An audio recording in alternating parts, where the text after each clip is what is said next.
Ole ka channel ka lo lom le vek chu o tu chum chu kan ti tura kan lut ngal thueng o caption kan hu ang khan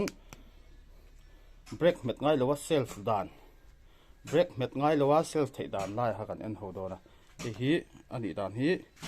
in clear ho photang o a thena chuan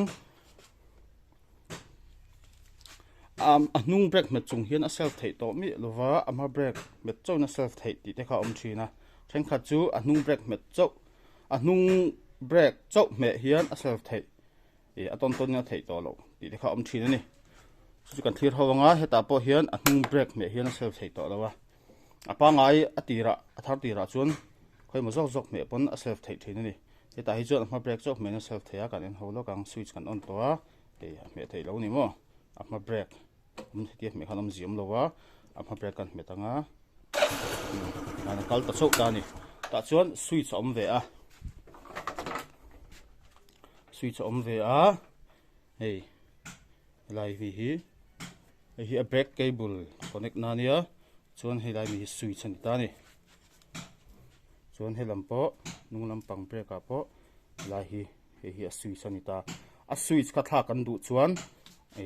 a switch a thak khan a tha thei me ya amaro chu tuna kan soi tum tuna kan topic bera chuan brake met ngai lowa self dan akha kan thil ho don ani hei lir thei upalam pang to phei chuan lo di to phei chuan hei part te hi tiang te hi a lo wang ve to thil ani chumo kan phul hok te ni chuan thu san di se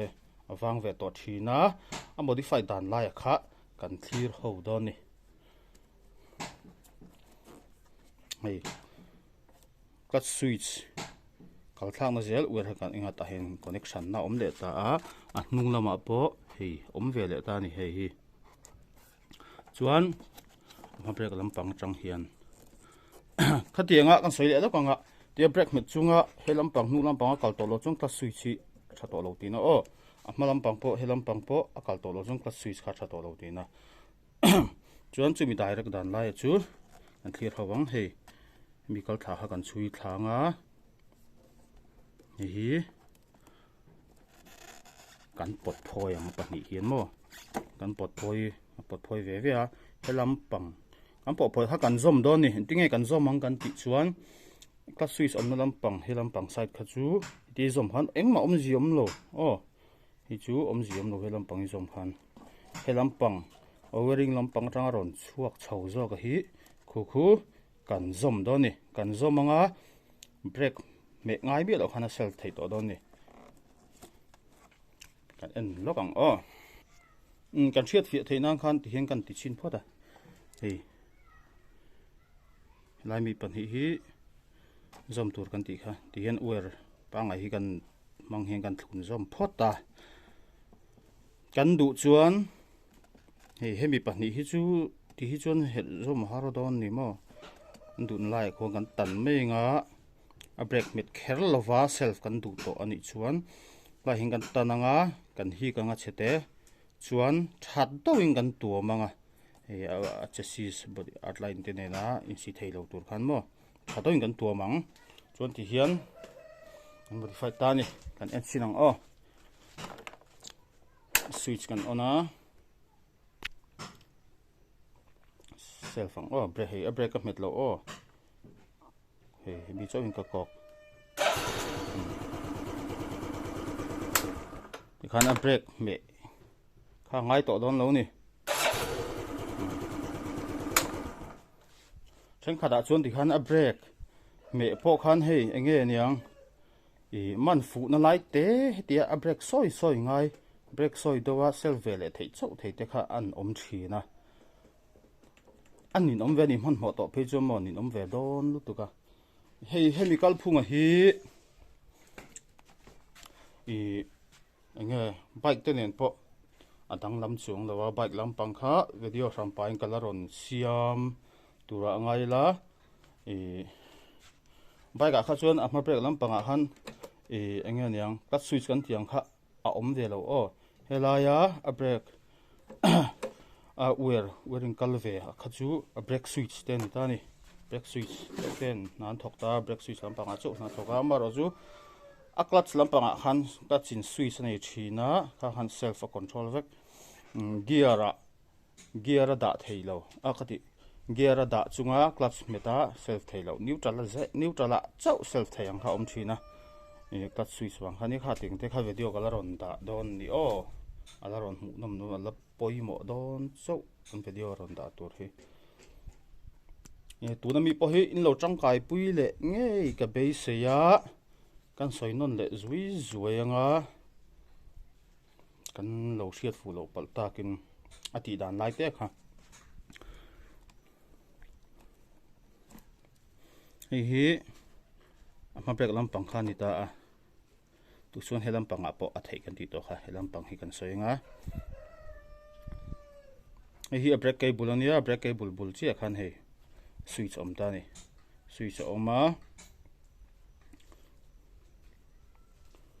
heng ho po hian en lo nan thok ve thawa he ta nung brake light kan ti khamo brake light la ya kha khami kha tangkai kan ti khel lo chon i hetia anun chia eng yang brake light bulb a son eng thei pan hi oma bulb mang chi hawa o led a po khan om tho tia switch ti nuna elai light eng ting yang elai light a tia vai khat ona a brake light eng kha oma chuan a brake kan hmel chia ron en bel khan thil pakhat ka ron en bela kha kan poi ti vak lo chuan angai kan ti khelo chuan he ti hian a ti thei ta ni chuan a hnung brake lampang tal hi kal se kan ti chuan he lampang chu thian ala kal thave don ti na ni chu khlai ha kan topic ani lowa kha chu soidu lowanga soitong khan he lampang hi chu suizom khan om ziom lo o hi chu thian kan ta top tonga engemaw tina lo si pon sei ju point am lo ti khan chuan hemi ina azom lu thlak na lampang line pa wearing pa hi ron chuaka kha e he ka soitong khan hi tinga lo in tuam chup chuan hi kan chep helai vela hin kan chep chat me ngamo lai vela hin kan chep chat me nga focus hi lo bo le thin lom lo le thina ta hian kan tananga le lam pot ta hin kan tananga chete kan hi ka nga chuan kan sui zo manga e uluk tawin kan tuamanga tildang ne na in si theilo tur khan hei chassis outline steering board hi in nai siamo tuam uluk ngai tu sama chun black tape te hi are nuwa te na ma hin lo ka tu na black tape phei chu a quality che em le nga lamo polythene sarang ni loin polythene khan kan tua manga ulukan ve ta kan da to in chon lai tak ni leu la khating hanat lo du ma jok achunga du le black tape kan tuan pel lai menga ting kan zom khan brake me ngai mi lo khan brake te ti soi ngai lo khan self char thei to don ni self eng o hei eng ma brake kap mat lo